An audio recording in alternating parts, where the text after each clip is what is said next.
Les Zimbabwéens auront la chance de rendre un dernier hommage à leur ancien dirigeant au pouvoir pendant 37 ans jeudi et vendredi dans un stade local, en prévision des obsèques organisées en présence de chefs d'État étrangers. L'inhumation est prévue pour dimanche, mais on ne sait pas si ce sera sur la colline réservée aux héros nationaux ou dans le village natal de Robert Mugabe.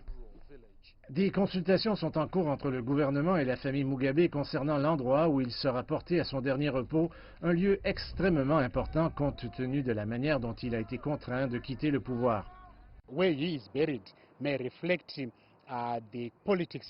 Où il est enterré peut refléter l'état de la situation politique actuelle au Zimbabwe. Que nous restions polarisés ou non, c'est vraiment important, car si Mugabe n'est pas enterré dans le sanctuaire des héros nationaux, où sont enterrés des héros, c'est un manque de confiance en la direction d'Emmerson Mnangagwa. Cela montre également que nous restons extrêmement divisés, même le parti au pouvoir peut continuer à souffrir des retombées de l'enterrement de Robert Mugabe.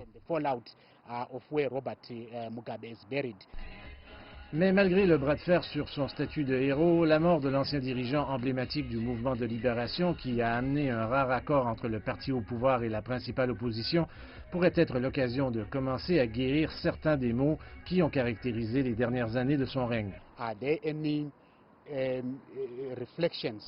Existe-t-il une réflexion sur la manière dont Mugabe a géré les affaires de ce pays que nous devons mettre de l'avant ou abandonner?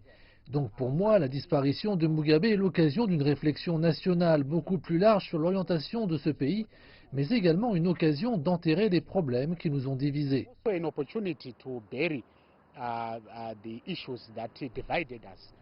Robert Mugabe a beaucoup investi dans l'éducation gratuite pour tous peu après l'indépendance, mais il a été également critiqué pour la mauvaise gestion de l'économie qui a limité les opportunités à ces mêmes personnes qu'il avait contribué à former.